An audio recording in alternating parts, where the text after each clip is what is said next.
My wife told me her friend was going through a divorce and needed emotional support. 3 nights a week. Sometimes till 2 a.m., I never once heard a name I could picture. Last week, I met that friend at a party. He was 6'2", had a jawline like a cartoon superhero, and shook my hand a little too long. My wife's face went white before I even said a word. I, 33 male, have been married to Renee, 31, for 4 years, together for 7. If you'd asked me 2 months ago how things were going, I'd have said fine. Busy, but fine. That's the thing about fine. It's the word people use right before their whole life turns out to be a lie. It started small. Renee mentioned a coworker named Danny who was going through a rough divorce. Poor guy, she said. His wife blindsided him.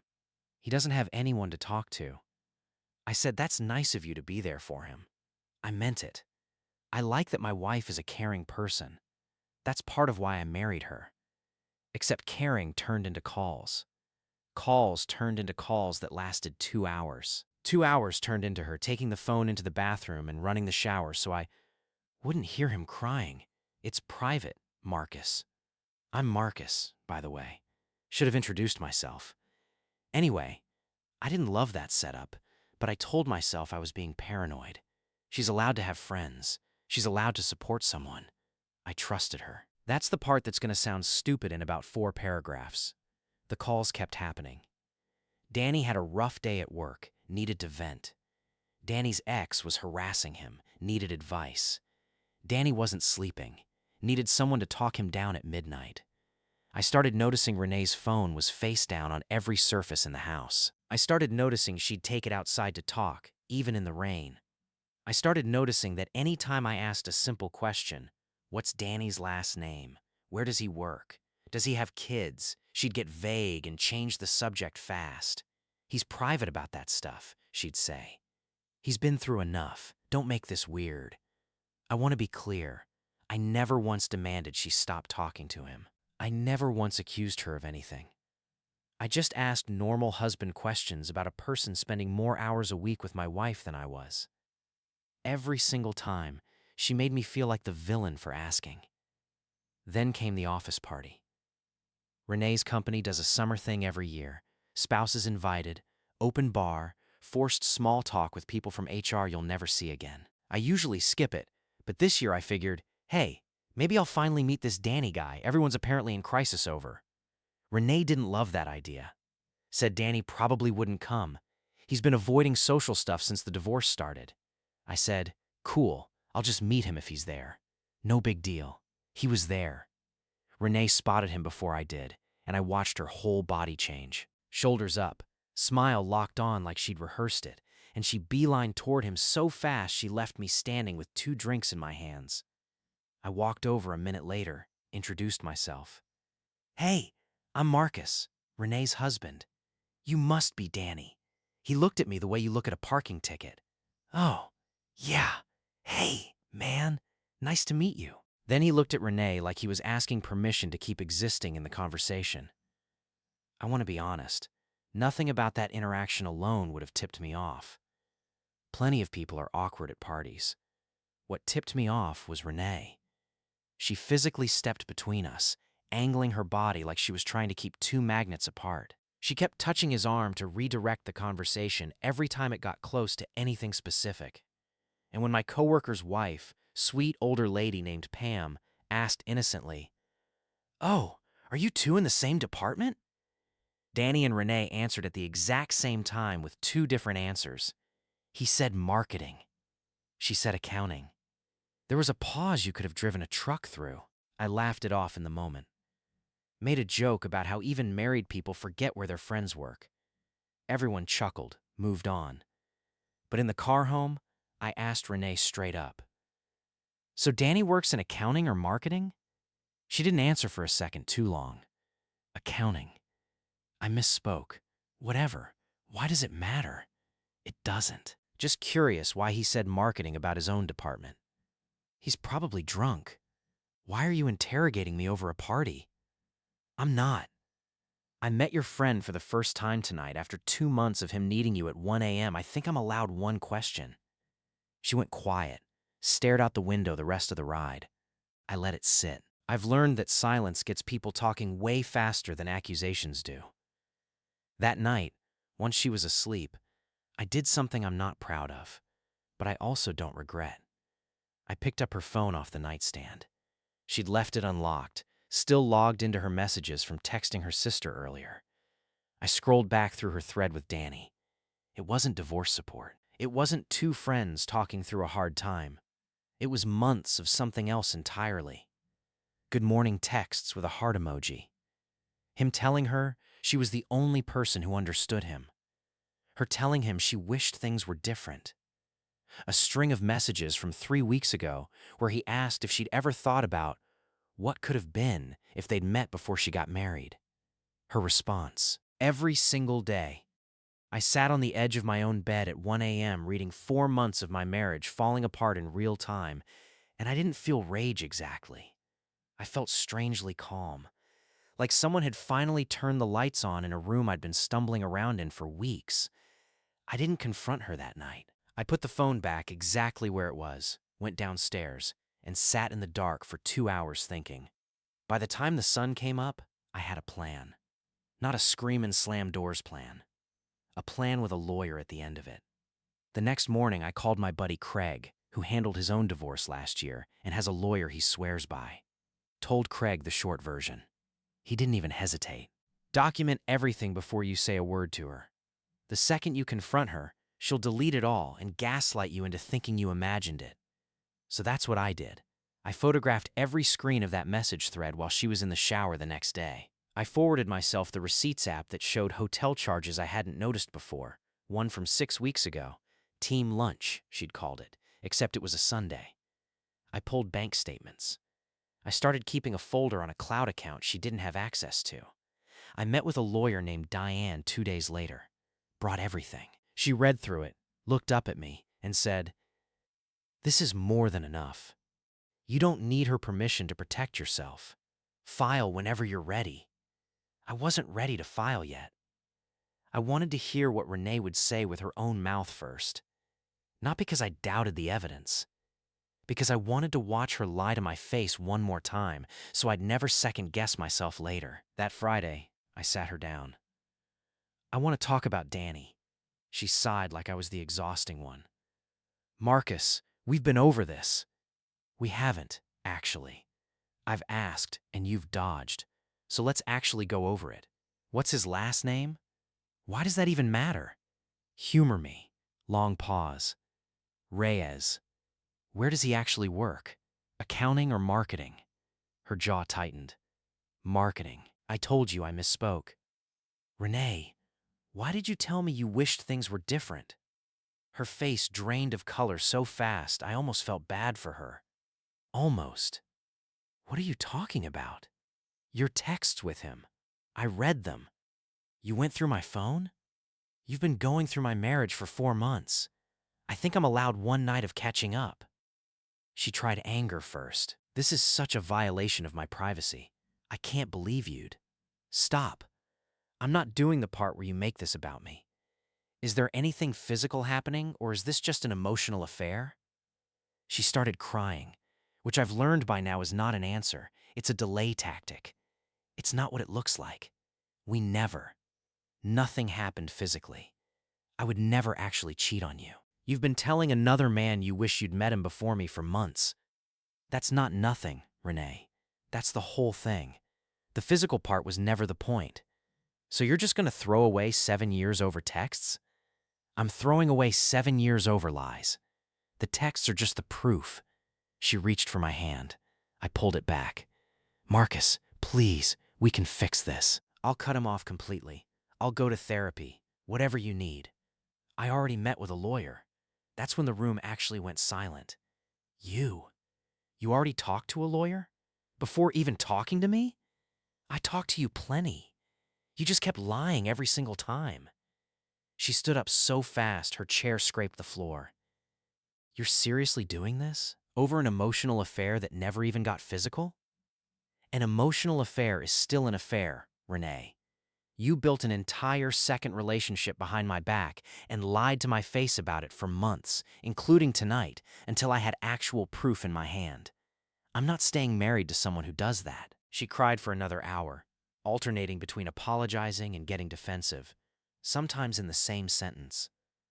I didn't argue anymore. I'd said what I needed to say. I went and slept in the guest room. Best sleep I'd had in weeks, honestly, because the not knowing had been the worst part. Now I knew. Update 1. 10 days later. I filed. Diane got the paperwork moving fast once I told her I wanted this handled cleanly and quickly. Renee's first move was the classic love bombing phase. Flowers showed up at my office, which was a little on the nose given the whole other man at work situation. A card that said, "I'm sorry. Please, let's talk. I love you," in her handwriting. I didn't respond. I've learned that responding just gives someone more material to work with. Then came phase 2, the guilt trip via family. Her mother called me. "Marcus, honey, I know you're hurt, but throwing away 7 years over some text messages seems awfully extreme, don't you think?" I kept it simple. She told another man she wished she'd met him before me. Repeatedly. For months, while lying to me about the nature of the relationship. "I'm not debating the definition of an affair with you." Her mother went quiet for a second, then tried a different angle. She said nothing physical happened. That might be true. It doesn't change what did happen. You're being so cold about this. I'm being accurate. Please direct future conversations through my attorney. Blocked the number after that. Then Renee tried showing up at my office in person, which her lawyer apparently didn't advise, because when I mentioned it to Diane, she actually laughed. "Please tell me you didn't engage." I didn't. I had security walk her out, politely but firmly. She stood in the lobby yelling that I was ruining her life over a misunderstanding, while I stood there thinking about the text where she told another man she wished things were different. Some misunderstanding. Day 12 brought the plot twist I honestly didn't see coming. Danny's actual wife found me. Turns out Danny wasn't divorced. He wasn't even separated. He was, as far as his wife knew, happily married with a 2-year-old at home. She'd found the same messages I had, except from his side, and she'd been quietly building her own case for weeks without either of us knowing the other existed. She reached out through a mutual friend of a friend, and when we finally talked on the phone, it was one of the more surreal conversations of my life. "He told her he was getting a divorce?" she said. "We had date night literally 3 days ago. We're renovating our kitchen. There is no divorce." So the entire premise, my wife's poor friend going through a rough divorce who just needed emotional support, was a lie from day one. Danny wasn't recovering from a broken marriage. He was actively cheating on his actual wife using the exact same sob story he'd apparently used before, according to his wife, who mentioned this wasn't the first time she'd caught him running this play. I forwarded everything to Diane. She said it strengthens our case even more, since it shows a pattern of deliberate, sustained deception rather than a one-time lapse in judgment. Danny's wife and I ended up trading screenshots like two detectives comparing case files. It would almost be funny if it wasn't so exhausting. Update 2, 3 weeks in. Renee's lawyer sent over her opening position, and it was aggressive in a way that told me she was taking advice from someone with more confidence than sense. She wanted half the house, which is fine. That's legally fair since we bought it together. She wanted spousal support for 2 years, despite the fact that she makes almost the same salary I do. And she wanted to keep the car that's actually registered and paid for entirely in my name, because she needs reliable transportation. Diane's response was simple. Half the house, no argument. Spousal support, denied, given comparable incomes and the circumstances of the split. The car goes to whoever's name is on the title, which is me. Then things got messier at the mediation. Renee's lawyer tried to argue that I'd invaded her privacy by reading her phone and that this somehow tainted the evidence. Diane pointed out, correctly, that it's a shared household. The phone wasn't password protected in that moment, and none of it changes the content of the messages themselves, which Renee has never once denied writing. The mediator actually asked Renee directly, "Did you write these messages?" And she just said, quietly, "Yes, but," and never finished the sentence. That "but" became a running joke between me and Craig for the rest of the process. Yes, but. Yes, but nothing physical happened. Yes, but he told her he was getting divorced. Yes, but she was just being supportive. There was always a but, and the but never actually explained anything. Meanwhile, Danny's marriage imploded in parallel to mine, which I only know because his wife kept me updated. Partly out of solidarity, partly because I think she just needed someone who understood what she was going through. She filed for divorce 2 weeks after finding out. Told me Danny tried the exact same move on her that Renee tried on me, showing up with flowers and a card. And she said watching him do that made her feel sick because she recognized it as a script rather than sincerity. She also told me something that made my stomach turn a little. Apparently, Danny had done this exact thing at least once before. A coworker at a previous job. Same story. Married man pretending to be freshly single and heartbroken, so women would feel safe getting emotionally close to him without the guilt of cheating, since technically nothing physical was happening. It's a loophole people use to feel better about themselves while doing something that destroys 2 marriages instead of 1. I brought this to Diane too. She said patterns like that are useful context for the court, even in a no-fault state, because they undercut any argument that this was some innocent misunderstanding blown out of proportion. Renee tried one more approach around week 4. She showed up at the house, unannounced, which by then I'd started locking during the day out of pure habit. I let her in because I didn't want another lobby scene at my office. "I miss you," she said. "I know I messed up. But we had 7 good years. Doesn't that count for something?" It counted for something right up until I found out you spent the last 4 months of it lying to my face. I never actually cheated, Marcus. Nothing physical happened. You keep saying that like it's the whole defense. It's not. You told another man you wished you'd met him before me. You lied about his name, his job, what you talked about, how long you talked, all of it. The physical part was never the point. The point is you built a relationship with someone else and hid it from me for months. So there's nothing I can say? Not really, no. She left crying again. I didn't feel good about that part, honestly. I never wanted to be the guy who makes someone cry. But I also didn't create this situation. She did, months before I ever asked a single uncomfortable question. Somewhere in the middle of all this, the social fallout kicked in too, because apparently nothing stays private once lawyers get involved and mutual friends start picking sides.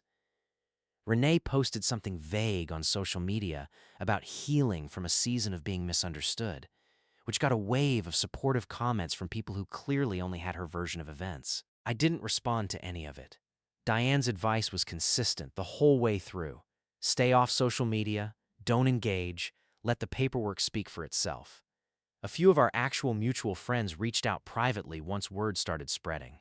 One of them, a guy named Ollie, who'd known us both since before we got married, called me directly. "Hey man, I heard some stuff. What actually happened?" I gave him the short version. The 4 months of calls, the fake divorce story, the messages I found, the mismatched job title at the party. He went quiet for a second, then said, "Yeah, that tracks. She's been kind of distant and weird for months, honestly. I just figured it was work stress." Turns out I wasn't the only one who'd noticed something off. I just hadn't had the context to name it yet. Renee's sister tried to get involved too, sending me a long message about how I was punishing her for a mistake and how everyone deserves a second chance. I didn't reply to that one either, mostly because at that point I'd learned that every family member who called wasn't actually asking a question. They were performing loyalty for an audience. I wasn't interested in being that audience anymore.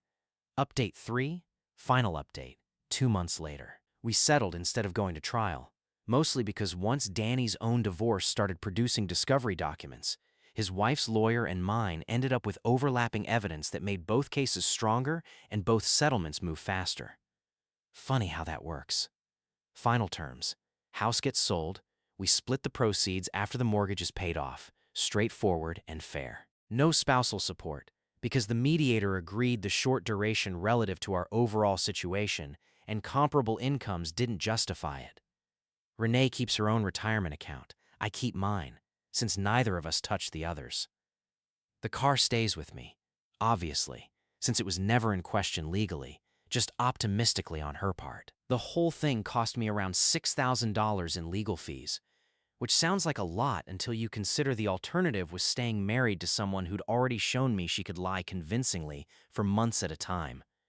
Cheap by comparison. Renee tried a final Hail Mary during the settlement talks, offering to go to counseling one more time, saying she'd changed, saying Danny, turning out to be a serial liar to multiple women, proved she was a victim too, not just someone who did something wrong.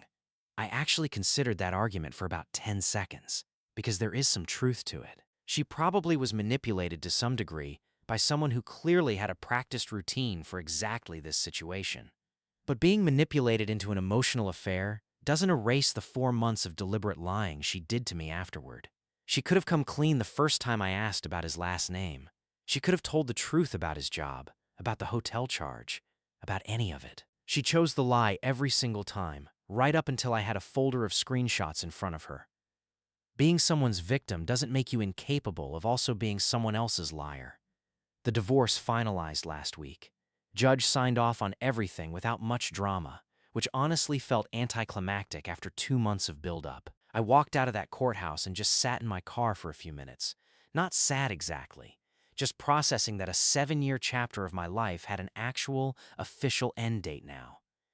Danny's wife texted me the same week to let me know her divorce was moving forward too, and that she'd started seeing a therapist who specializes in betrayal trauma, which she said has helped more than she expected. We don't talk much anymore. There's not really a reason to once the shared legal drama wrapped up, but I hope she's doing okay. Being lied to by someone who's good at it messes with your ability to trust your own read on people for a while. I know that firsthand. As for me, I moved into a smaller place close to work, which honestly feels less like a downgrade and more like a reset. I've started running again, something I hadn't done consistently since college. And there's something almost funny about how much clearer your head gets when you're not spending mental energy trying to figure out if your spouse is lying to you. Turns out that takes up more bandwidth than I realized. My brother asked me last week if I regret how I handled it, whether I should have confronted her the second I got suspicious instead of quietly building a case first.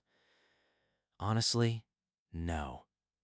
If I'd confronted her early with nothing but a gut feeling, she would have denied everything, deleted the evidence, and I would have spent the next year wondering if I was the paranoid one. Waiting until I had proof meant that when she finally had to answer for it, there was nowhere left to hide, no room for her to convince me I'd imagined the whole thing. To anyone going through something similar, where your partner has a friend you're never quite allowed to meet, whose name always changes slightly, whose job description shifts depending on who's asking, trust that itch in the back of your head. People don't get cagey about a completely innocent friendship. Document things quietly before you confront anyone, because the moment you say something out loud, the evidence has a way of disappearing fast. And remember that nothing physical happened is not the same as nothing happened. An emotional affair still counts. Lying about who someone is, what they do, and how often you talk to them is still a betrayal, whether or not anyone ever touched anyone. I met that friend at a party for the first time last week, and it took exactly one awkward handshake and one mismatched job title for 4 months of carefully built lies to fall apart. Sometimes that's all it takes. One party, one handshake, one question somebody didn't expect you to actually ask. If you made it this far, thanks for sticking with the story. If you want more of these, hit subscribe so you don't miss the next one. There's always another one coming. Take care of yourselves out there and trust your gut when something feels off. It usually is.